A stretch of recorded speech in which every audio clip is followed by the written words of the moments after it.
Please welcome the founding members of the Board of Peace. The Minister of the Prime Minister's Court of the Kingdom of Bahrain.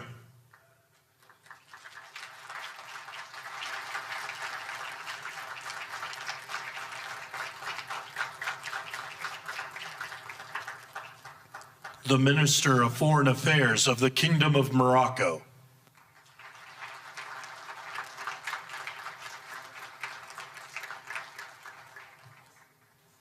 The President of the Argentine Republic.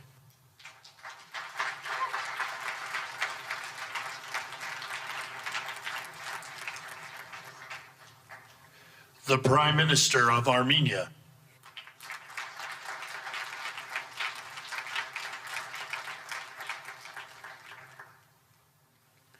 The President of the Republic of Azerbaijan.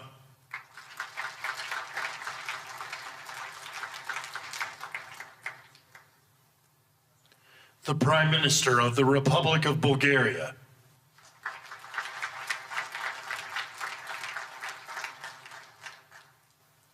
The Prime Minister of Hungary.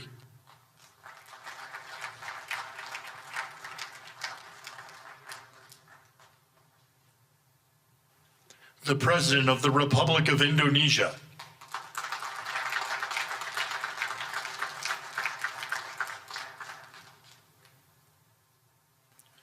The Deputy Prime Minister and Minister of Foreign Affairs and expatriates of the Hashemite Kingdom of Jordan. The President of the Republic of Kazakhstan.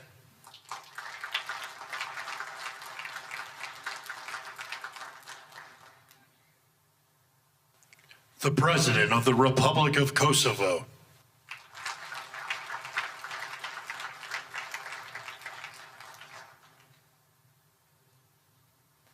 The Prime Minister of the Islamic Republic of Pakistan.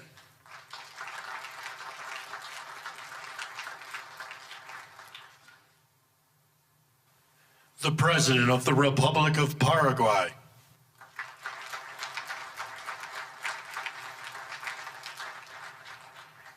The Prime Minister and Minister of Foreign Affairs of the State of Qatar.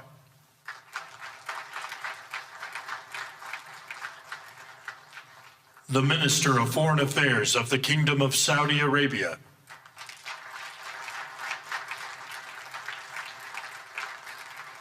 The Minister of Foreign Affairs of the Republic of Turkey.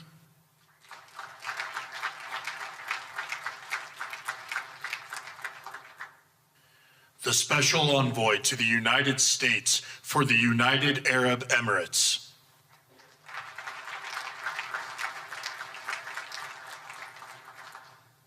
The President of the Republic of Uzbekistan.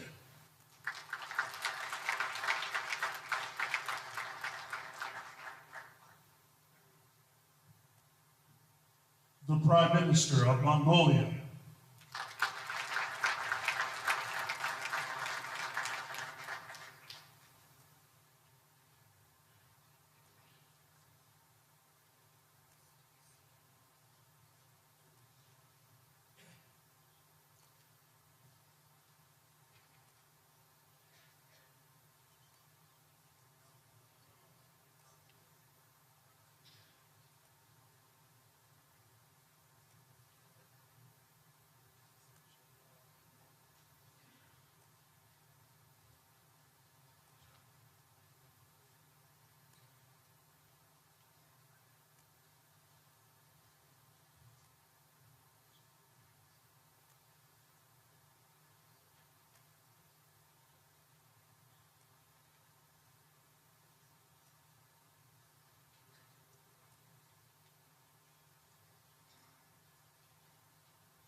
Please welcome the Chairman of the Board of Peace, the President of the United States of America, Donald J. Trump.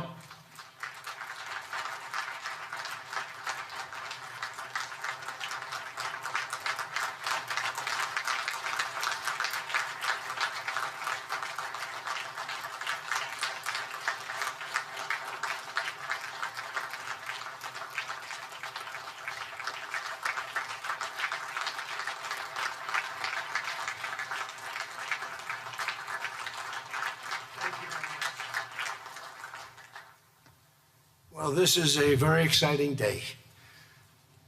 Long in the making, and many countries have just received their notice, and everybody wants to be a part of it. And we'll work with many others, including the United Nations.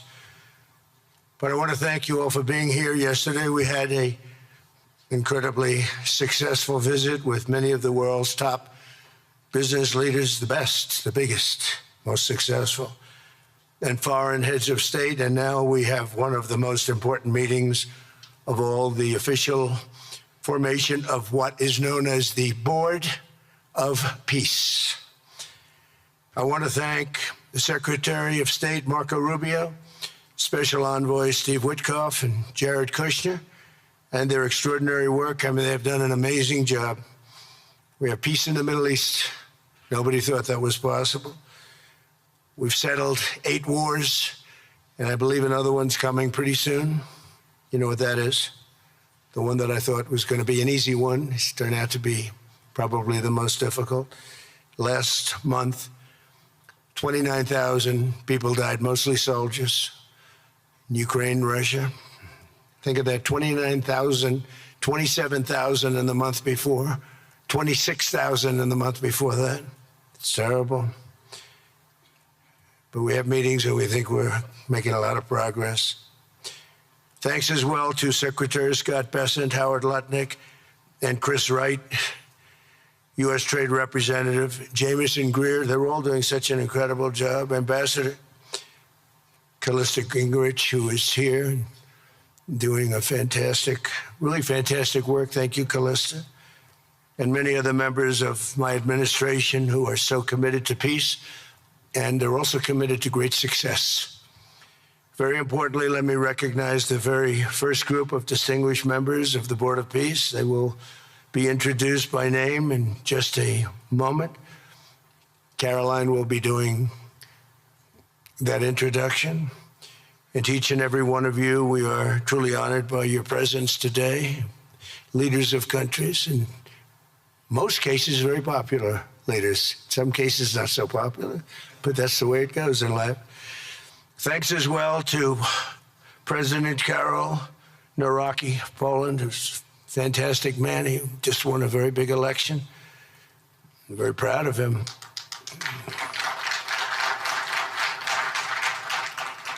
Amazing. Along with former Prime Minister of the United Kingdom, Tony Blair. Thank you, Tony, for being here. We appreciate it. And members of the Board of Peace Executive Board, great group. This week marks the 1-year anniversary of my second inauguration as president. No administration in history has achieved such a sweeping turnaround in 12 months' time at home and abroad. We have a tremendous mandate. We won the popular vote by millions. We won every swing state to 7.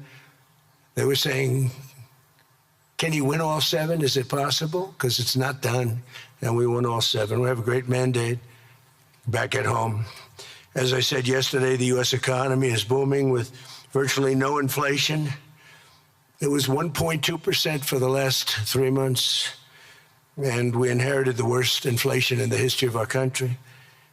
And we have economic growth now of 5.4%, it looks like. And I think that number can double and triple if we do the right things and if we change thinking so that if you announce good numbers, the markets go up, instead of if you announce good numbers, the market goes down because everybody tries to kill it by lowering or raising interest rates depending on the situation. When America booms, the entire world booms.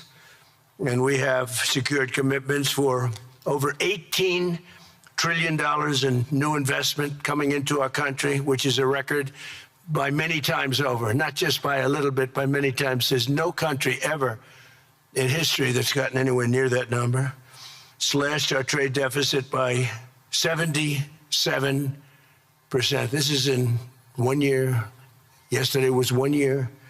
And signed historic trade deals with nations from all over the globe. Today, the world is richer, safer, and much more peaceful than it was just 1 year ago. We put out all those fires. A lot of people didn't know, including me, that some of those wars were going on. And some of them were going on for, in one case, 32 years, in another case, 35 years, and another one, 37 years. We were very happy to stop the war that had started with India and Pakistan, two nuclear nations. And I was very honored when the Prime Minister of Pakistan said President Trump saved 10 and maybe 20 million lives by getting that stopped just before bad things were going to happen. As president, I ended those 8 wars in 9 months, including Cambodia and Thailand. And by the way, many of the leaders are here. Kosovo and Serbia, the Democratic Republic of the Congo and Rwanda, Pakistan and India, Israel and Iran, Egypt and Ethiopia. We're working on that right now. I met yesterday with a very good general and a very good leader of Egypt. We're working on a dam that was built which precludes the Nile River from getting water. It's a little tough situation, but we'll get that settled. I really had it just about settled in my first term, and then we had a rigged election. Took me out of commission for a little while, but here I am back. We'll get it settled. But it's a pretty tough situation. A dam was built and the water doesn't come down to the Nile. When I think of Egypt, I think of the Nile, but I think of the Nile with water in it. Armenia and Azerbaijan, who, I mean, a lot of these leaders have become my friends. They become my friends. They're here. And of course, the war in Gaza, which is really coming to an end. We have little fires that we'll put out, but they're little. They were giant, massive fires, and now they're down to little fires, so we can put them out very easily. We have 59 countries that are involved in peace in the Middle East. Many of them not in the Middle East. They're near the Middle East, but they're not in the Middle East. And many have said that if Hamas doesn't do what they promised they would do, and I think they probably will, but they were born with rifles in their hands. They were literally born. The first day they had a rifle put into their hands, but they have to give up their weapons. And if they don't do that, it's going to be the end of them. But many countries have told me, we want to go in and do it. And they really aren't countries that you traditionally think of as being involved in that. But that's the fire. Hezbollah in Lebanon, we have to do something about that. But these are, I call them remnants. They're small remnants compared to what it was before. It was massive, large, powerful countries fighting each other.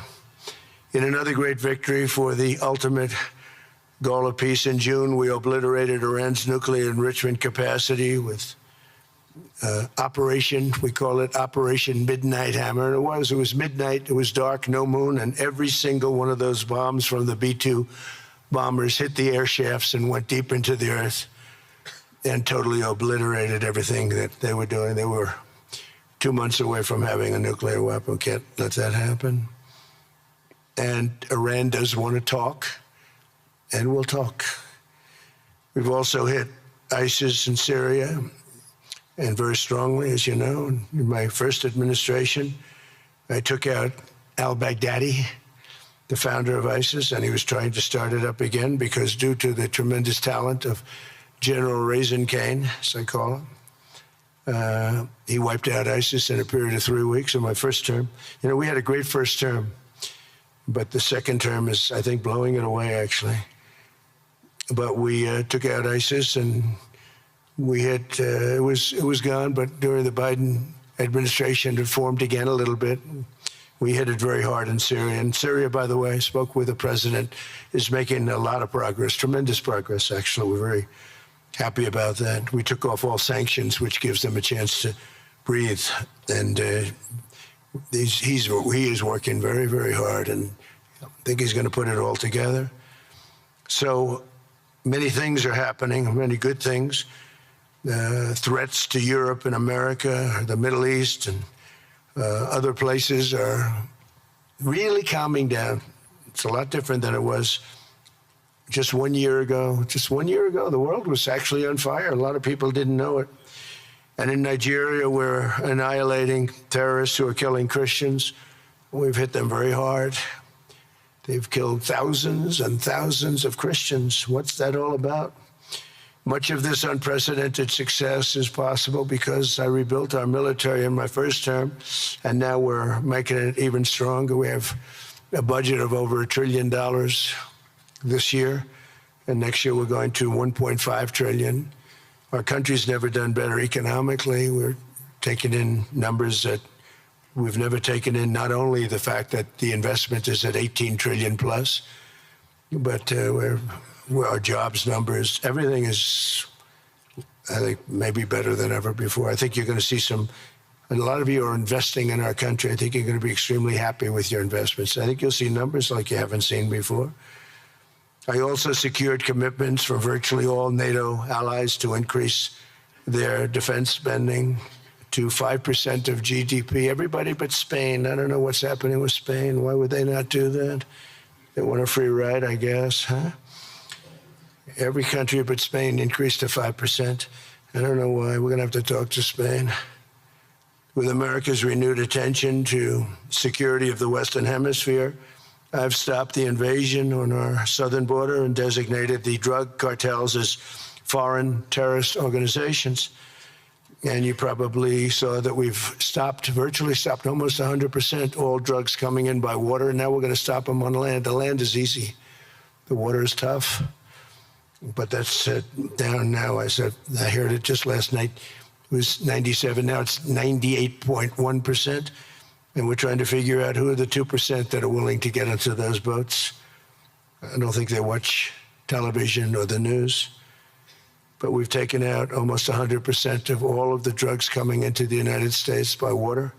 And now we'll, I think, very easily stop them on land. That's the easy part. We wanted to wait till the other was taken care of. And earlier this month, thanks to the unrivaled skill, power, and might of the U.S. military, we have the most powerful military in the world by far. We captured the outlaw dictator, Nicolas Maduro, and the people of Venezuela are very happy about it. And we're having great relationships with the new leaders of Venezuela. The relationships have been good. We're opening up the country to our giant oil companies, and it's going very well. We've already taken out, think of this, 50 million barrels of oil, and a lot of that's going to go back to Venezuela. They'll do more income with us in a short period of time than they did in years, because as much oil as they have, and they have a lot, just about the most. After us, there's a couple of countries that are in that category, but we have the most, actually, and they're second between Venezuela and us. We have 62% of the world's oil, but they have very little production, so they'll have a lot of production. All the oil companies, we had meetings, you probably saw, all the oil companies want to go in. They want to go in immediately. They're already touring the sites. But our military was amazing. That strike was amazing. We had a second wave coming. We didn't need it. They said, no second wave. We don't want a second wave. The first wave was enough. And of course, we're working to end the horrible killing in Ukraine, a war that should never have happened and would have never happened if I were president. That was not going to happen. I used to speak to Vladimir Putin about Ukraine, and it was the apple of his eye, but he would never have ever done it. Said, you can't do that, Vladimir. As part of this historic record of major peace initiatives, today we're announcing more details regarding the Board of Peace, so important. This board has the chance to be one of the most consequential bodies ever created, and it's my enormous honor to serve as its chairman. I was very honored when they asked me to do it. We had an idea to do it, and then they came, they said, you be the chairman. And but I take it very seriously. We have a great group of people and incredible young people that are leading it from within. It's running beautifully, started already. And every country, just about every country, wants to be a part of it. And we just sent out the letters a couple of days ago, and these are just the countries that are here. They happen to be in Davos. So we said, we'd be honored if you wanted to join us up on the stage. And it's really great. They're friends of mine. I think, let me see. Yeah, every one of them is a friend of mine. Let's see, a couple I like, a couple I don't like. No, I like, actually, this group, I like every single one of them. Can you believe it? Usually I have about 2 or 3 that I can't stand. Usually I have 2 or 3 that I don't like. I don't find them up here. I like every one of these people. No, they're great people. They're great leaders. And the Board of Peace is composed of leaders, the top leaders in the world, actually. Last October, we released a plan for the permanent end to the conflict in Gaza, and I'm pleased to say that our vision was unanimously adopted by the United Nations Security Council late last year. Under phase 1 of this plan, we have painstakingly maintained that Gaza, and we're going to have it very strongly, and it's what we have. Maintained the Gaza ceasefire, delivered record levels of humanitarian aid. We've given aid. You know, you used to hear all the people were starving and it was terrible. Now we have, you don't hear that anymore. We've delivered record levels of humanitarian aid. I want to thank the United States, but I want to thank some of the countries that are sitting right up here, because they've sent great aid, aid also in the form of money, where we go out and purchase food, and you don't hear those stories anymore with people starving. And secured the release of all 20, we secured the release of all 20 living hostages.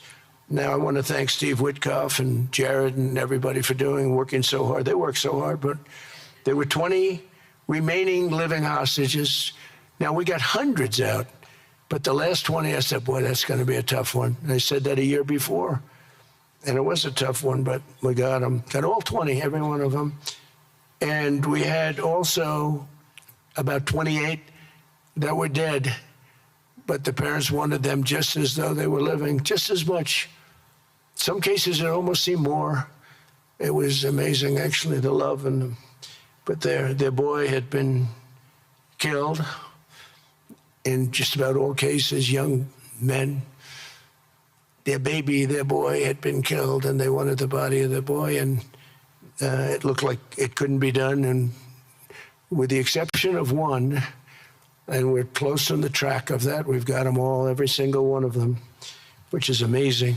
It's a rough job. That was a rough job.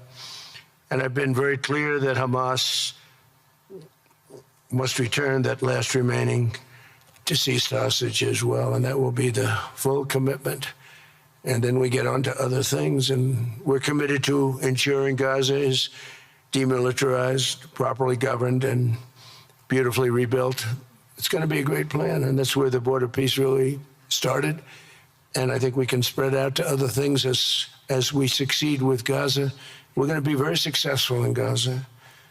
It's going to be a great thing to watch, and we can do other things. We can do numerous other things. Once this board is completely formed, we can do pretty much whatever we want to do, and we'll do it in conjunction with the United Nations. You know, I've always said the United Nations has got tremendous potential, has not used it, but there's tremendous potential in the United Nations, and you have some great people at the United Nations, but so far it hasn't. You know, on the 8 wars that I ended, I never spoke to the United Nations about any of them. And you would think that I should have. You would think they could have done those 8 wars, but they couldn't have. And they tried, I guess, in some of them, but they didn't try hard enough. But there's tremendous potential with the United Nations. And I think the combination of the Board of Peace with the kind of people we have here, coupled with the United Nations, can be, you know, something very, very unique for the world. It's for the world. This isn't United States. This is for the world. As everyone can see today, the first steps toward a brighter day for the Middle East and a much safer future for the world are unfolding right before your very eyes. Together, we are in a position to have an incredible chance. I don't even call it a chance. I think it's going to happen. To end decades of suffering, stop generations of hatred and bloodshed, and forge a beautiful, everlasting, and glorious peace for that region and for the whole region of the world, because I'm calling the world a region. The world is a region. We're going to have peace in the world. And boy, would that be a great legacy for all of us. Everybody in this room is a star, or you wouldn't be here. There's a reason that you're here, and you're all stars. You're the biggest people, the most important people in the world, most powerful people in the world. And when you use that genius that you have, that very unusual, very inspired genius, when you use that for peace, the opposite of peace has no chance. So I just want to say it's tremendous to be with you, and I think this is something that we're doing that's very important. This is the most important. I was so looking forward to being here, and yesterday was a tremendous success. A lot of good things happened, but this was something that I really wanted to be here and do, and I could think of no better place because so many people were together. And now to bring the Board of Peace into full force, I ask Sheikh Isa of Bahrain and Foreign Minister Barita of Morocco to join me in signing and ratifying the Board of Peace Charter. Thank you very much, everybody. Appreciate it. Thank you. Thank you.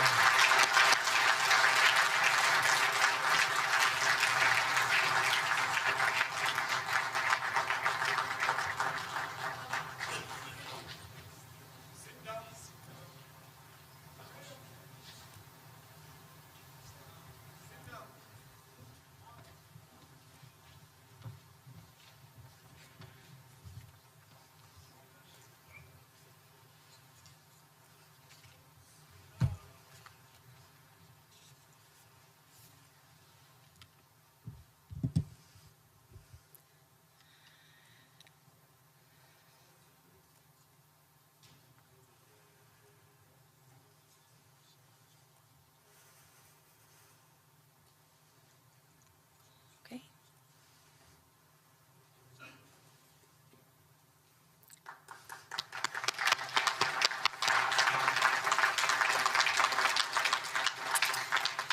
Congratulations, President Trump. The charter is now in full force, and the Board of Peace is now an official international organization.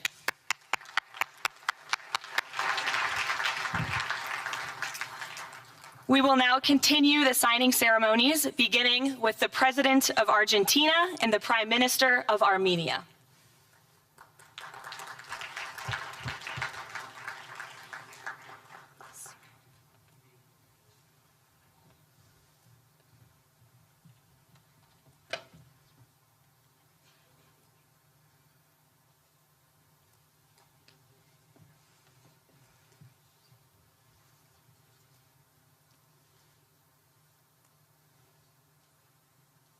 Great.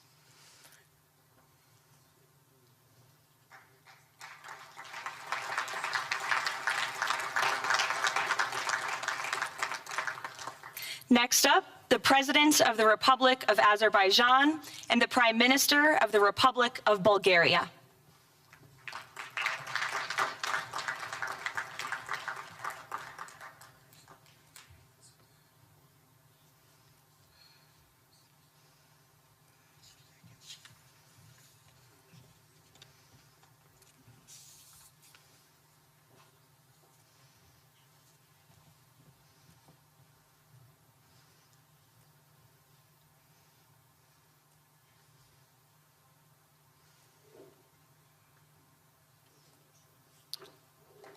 Thank you. Next, the Prime Minister of Hungary and the President of the Republic of Indonesia.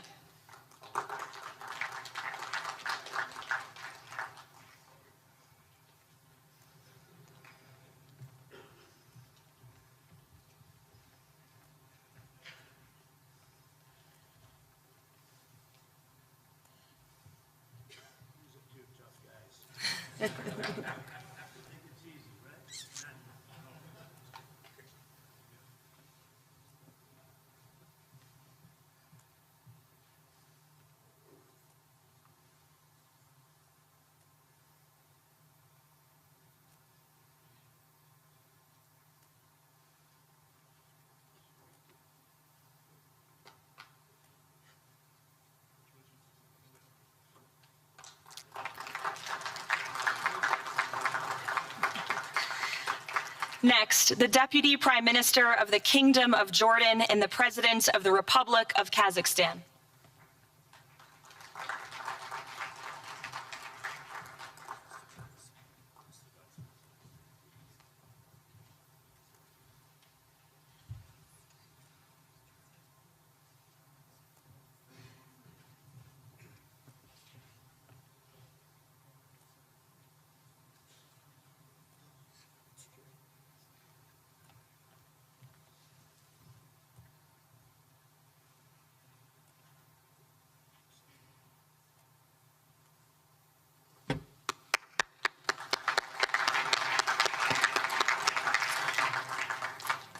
Next, the President of the Republic of Kosovo and the Prime Minister of the Islamic Republic of Pakistan.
That's it. Yes. Thank you.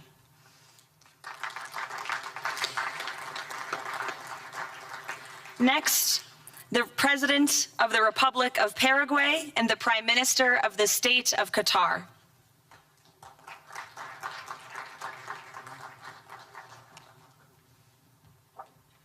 Hello, good, how are you?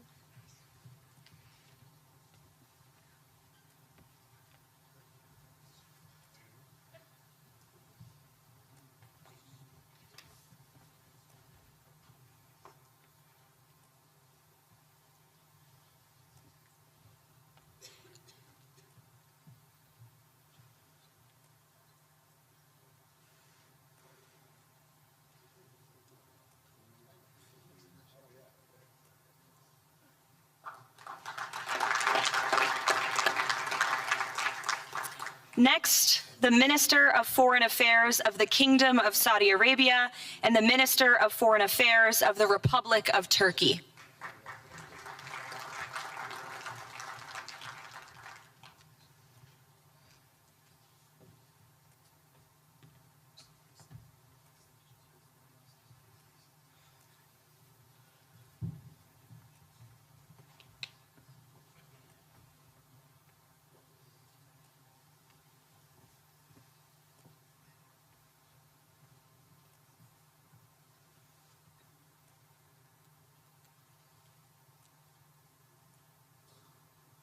Great.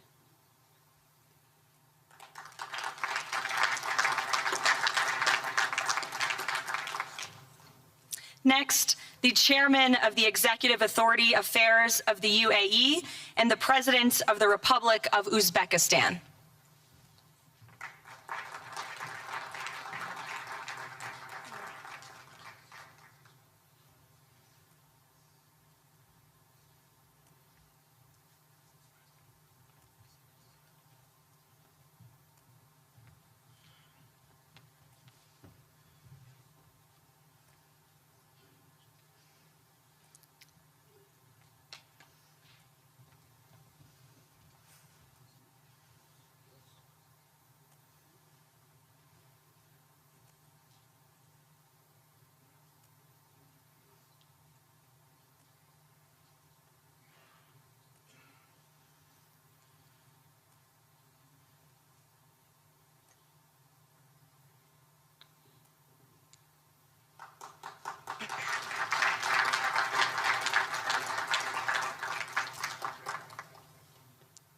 And last but not least, the Prime Minister of Mongolia.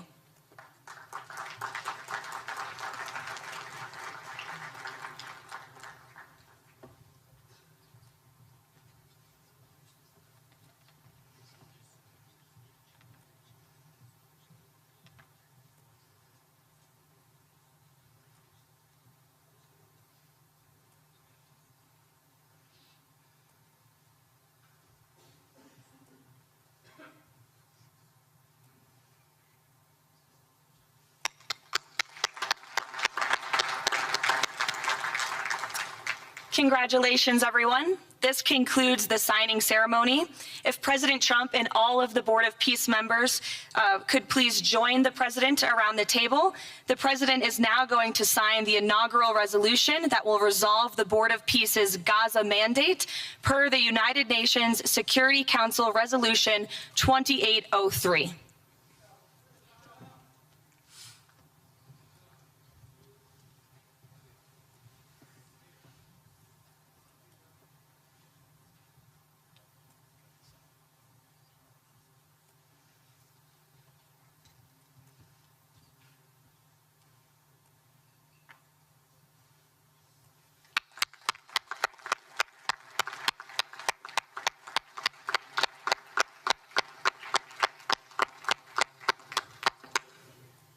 Congratulations. If President Trump and all Board of Peace members could please take their seats in the front.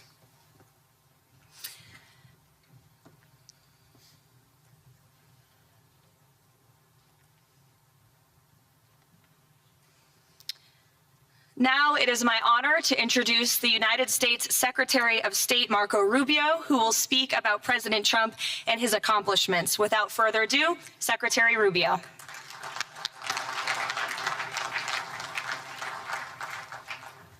Thank you very much. It's an honor to be here today. It's an honor to serve as the Secretary of State during a historic presidency.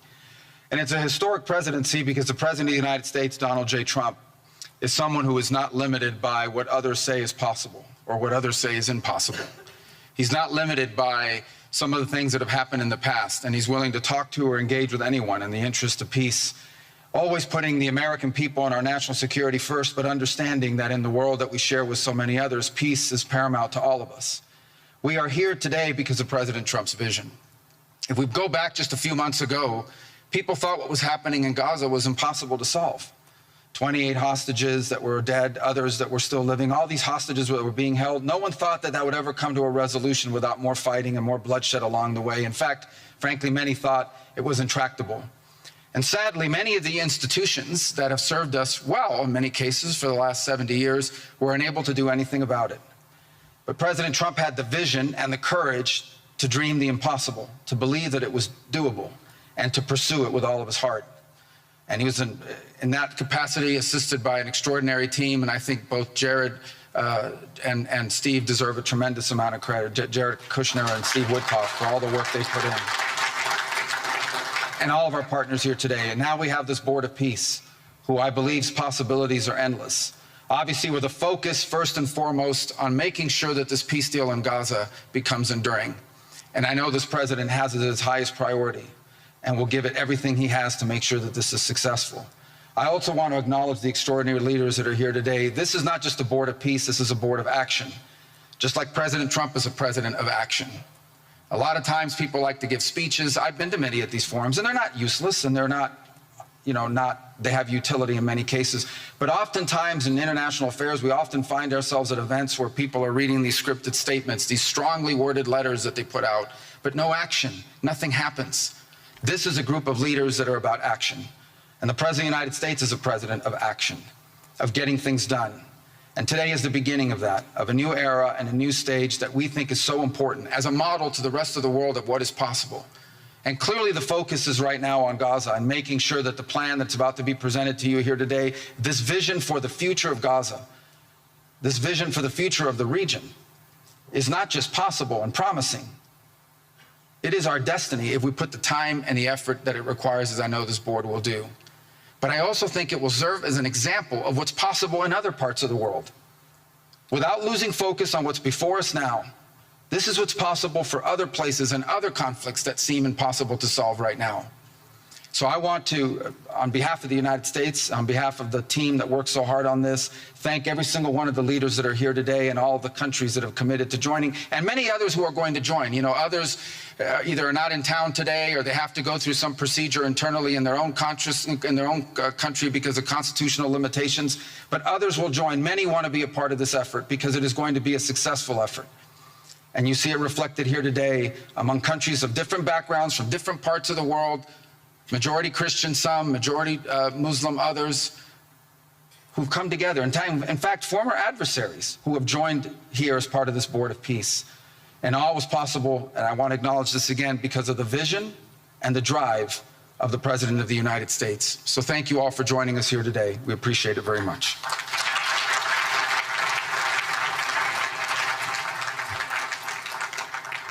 Thank you, Secretary Rubio. Please, if you could now turn your attention to the screens for a video message from the head of the National Committee for the Administration of Gaza, Dr. Ali Shaith. Distinguished leaders, colleagues, and friends, it is an honor to be here today.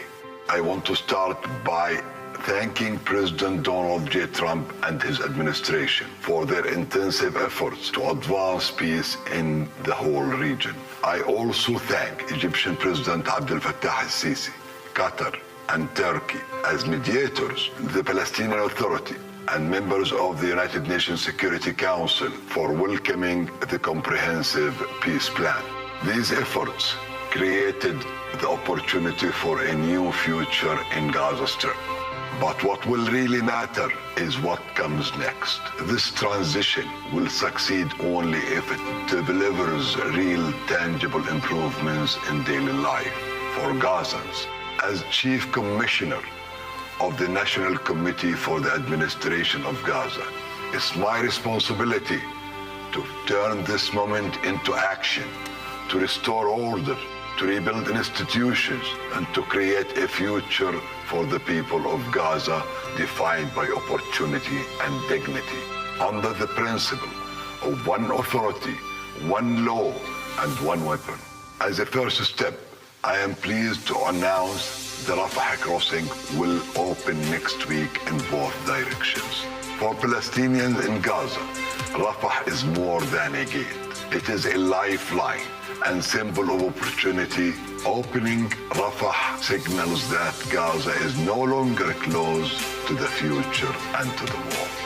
I want to be clear, there is much more work ahead, and none of it is easy. The road forward will involve difficult decisions and setbacks, but this is a real step, and it marks a new direction. Now, I would like to address the people of Gaza.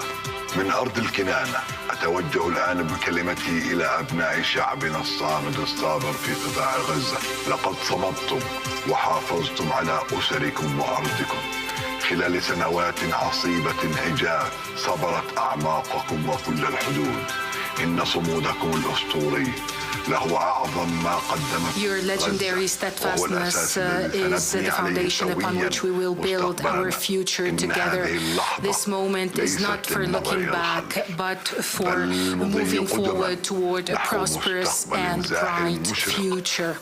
A future where our children grow up without fear or anxiety, where work is rewarded, schools are opened, and daily life regains stability and security.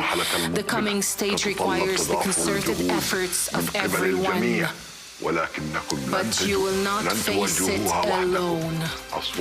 Your voices have weight, your actions have impact, and your commitment to peace and the rebuilding of your communities will define the futures of the new Gaza Strip.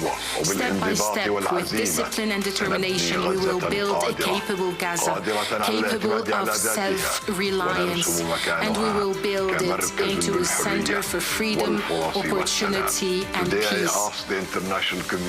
اليوم أسأل الأسرة الدولية ليس فقط أن تدعم هذه أسأل by our actions, hold us to clear standards, and stand with the people of Gaza as we take this responsibility for our future. Thank you, ladies and gentlemen.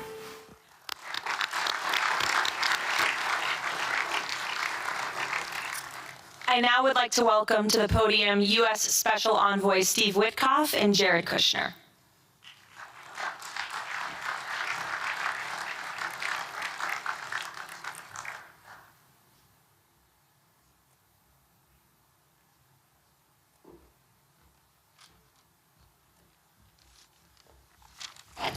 Thank you, everyone, and welcome here. This is really my honor to be up here speaking. I remember when the president asked Jared and, of course, our great Secretary of State to work on something that the world thought was impossible and unattainable. But the President, on this peace deal for Gaza, as on all other deals we work on his behalf, said we had to try. And of course, we were inspired by that. We have achieved a peace deal in Gaza. We have brought the hostages home, all of the bodies except for one, and we will bring that body home too. And maybe most importantly, we have created a sense of hope for what the future can bring in Gaza and all other places where the Board of Peace will operate. And I am so honored, Mr. President, to have worked on this on your behalf. I'd like to thank some people here who are here with us tonight who have done so much, done indispensable work to bring this deal together. Sheikh Mohammed, my good friend from Qatar, and Ali Al-Tawadi, Hakan, Fidan, and Ibrahim, General Hassan, and Foreign Minister Badr Abdulati, and of course, President Sisi, and Prime Minister Netanyahu, former Special Envoy Ron Dermer, and Michael Eisenberg for all that they did. I would also like to thank our core working group and members of the Board of Peace who have been working nonstop on behalf of this incredible, noble effort, around the clock for months on end, sacrificing time with their families and their own personal lives because they believe in the mission and the vision that the President has set out for us. I'd also like to thank, those people include Tony Blair, Yakir Gabay, Josh Grunbaum, Aryeh Lightstone, Laurent Tankman, Admiral Cooper, General Frank, and I probably have forgotten some along the way. And then perhaps most importantly, I want to thank our administration. We have an incredible team. It's amazing to work for this administration. I think you see the results that we get on behalf of the President because he inspires us so much. So I'd like to thank the Vice President of the United States, J.D. Vance, for all of his help and guidance, our Treasury Secretary, of course, the Secretary of State, who we work hand in glove with, and a special thanks to our Chief of Staff, Susie Wiles, who is always available to us for consultation, for steering, and for all else that she does. Thank you.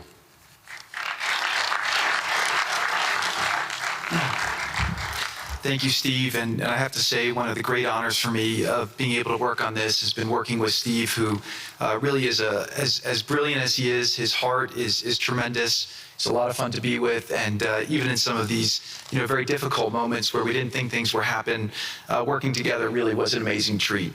I'm going to go now today just through a couple quick slides just to show you the progress that's been made in the last couple months. It was just over 100 days ago that we got the final deal done, and everyone was celebrating and joyous about the hostages coming home and the end to this long war that nobody thought was possible. And Steve and I were panicking, saying, what do we do next? How do you implement peace? And as you guys know, peace is a different deal than a business deal because you're changing a mindset. And in Israel, there was 2 years of very intense war. For the people in Gaza, there was more than just 2 years of war. They had 20 years of hopelessness being ruled by a terrorist organization. For the people in the Middle East, their hearts were pulled by this. And throughout the entire world, it really was weighing on us. And so we needed to think about, what do we do next? How do we change the habits? How do we change the behaviors?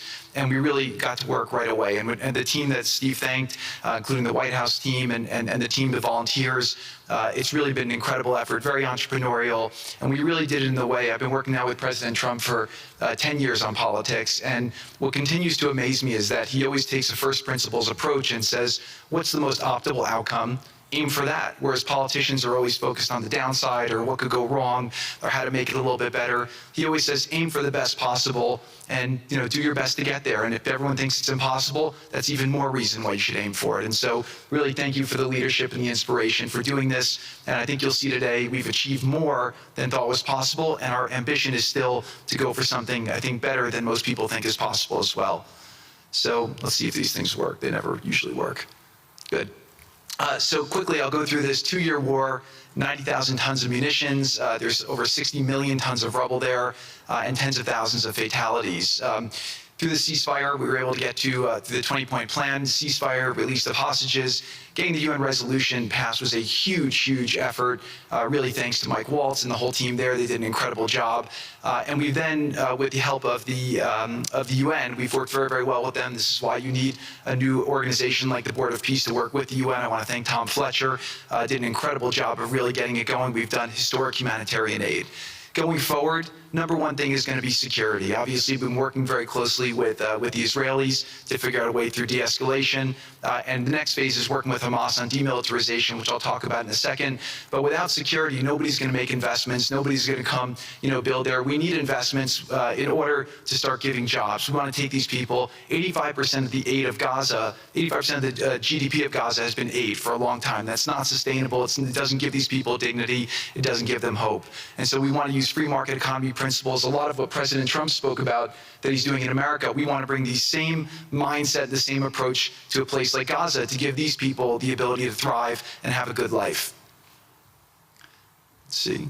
So on the aid, I mentioned the UN. So now people are talking about famine. 100% of the food needs are met, and that's been overabundance. The cost of goods have gone down tremendously. Over 55,000 trucks have gone in, and over 1.4 million pallets. And it's been the largest humanitarian effort done into a war zone that anyone's been able to tell us about. This really has been a great joint effort that everyone's been able to do, and so it's a great thing. We all just heard from Ali. We have been so impressed. Steve and I were speaking to him and the entire committee. Such bravery of these people to step up. And we've worked with the Palestinian Authority, who's been helping us as well. But this committee is the first time it's a technocratic, apolitical committee. I really want to thank the Arab partners for helping us select the right people to do this. And we just need to believe in them and support them. I put this up here. It's probably a little too small for me to read, but this is really important if you saw the mission statement. So Hamas's mission statement was, we need to destroy the state of Israel. That has not worked well for the people, as we've seen. Their mission statement is, we are committed to establishing security, restoring the essential services that form the bedrock of human dignity, such electricity, water, healthcare, and education, as well as cultivating a society rooted in peace, democracy, and justice, operating with the highest standards of integrity, transparency.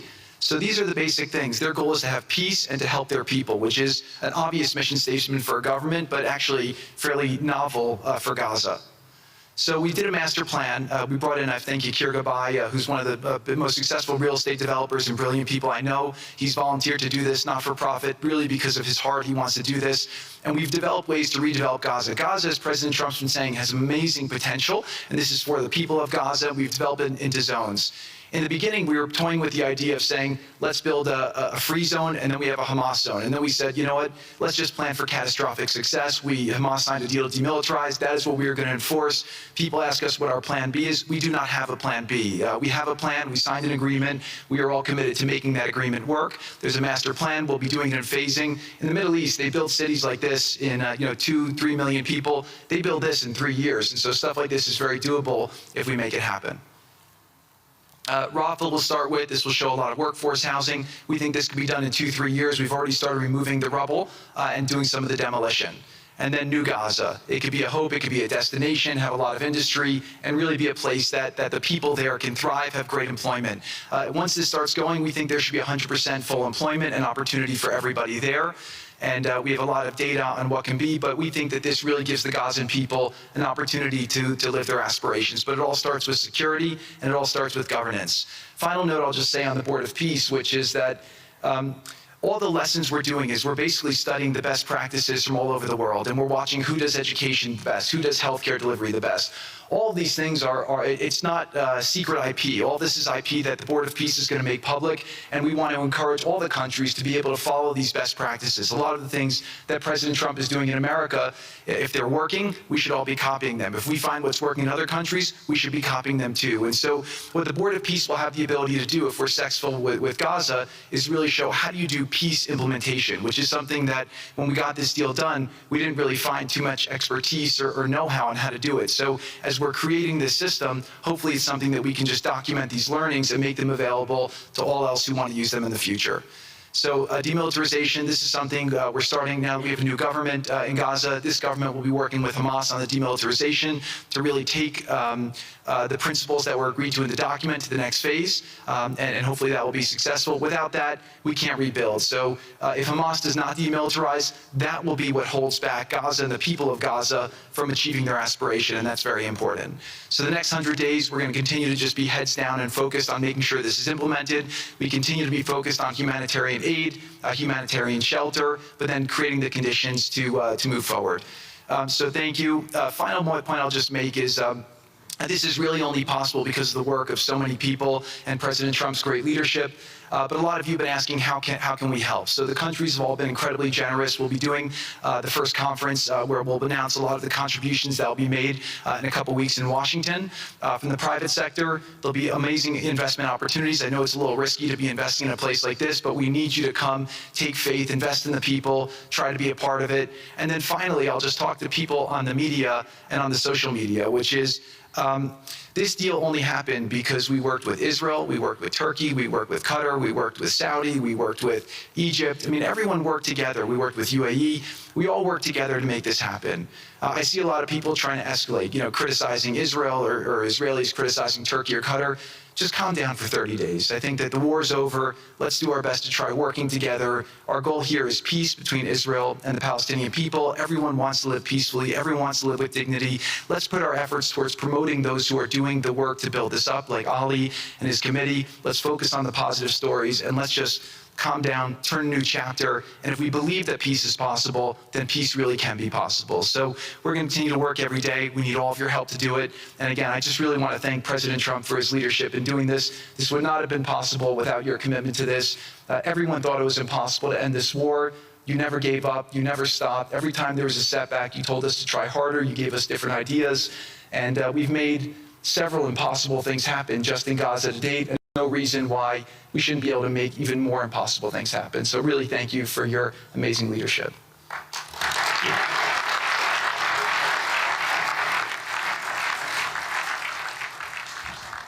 Thank you, Jared and Steve.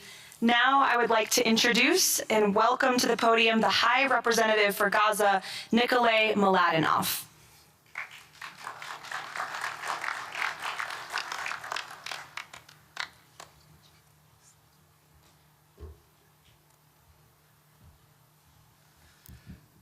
Mr. President, it's a great honor and a massive responsibility for me, for my team, for all of us to be here with you to begin this journey.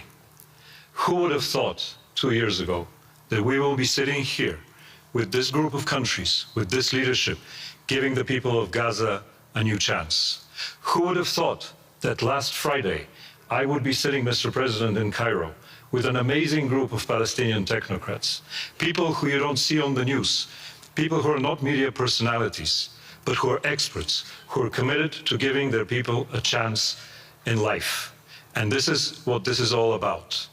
For too long, Gazans, Palestinians, and Israelis have lived with conflict, with death, with destruction. Now, the page turns. And whether that page turns successfully really depends on all of us. We have the ingredients for it. We have the leadership of the United States and President Trump. We have a great group of countries joining the Board of Peace and more to come. We have a fantastic Palestinian team on the ground, and we must make it work. Our partnerships are there, our plans are in place, and we need your support. And finally, I look to all of you who are in this room and who are watching this meeting from their screens at home or in their offices. Please put away your talking points for a minute. Please put away your fears. Please put away your concerns. Please stop listening to the rumors and to the gossip. Focus on what we have to do today, because the future of 2 million Palestinians is at stake, and if we give them a chance, we will do more than that. We will create opportunities for 1 billion people who live in the Middle East and beyond, and who are responsible, also who want to see transformation and a chance in life for the future. So please join us on this journey, join the Board of Peace, and join us in supporting this excellent initiative. And thank you again, President Trump and the United States, for taking this decisive leadership forward.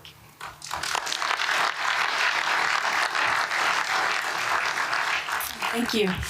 President Trump, would you like to make some concluding remarks?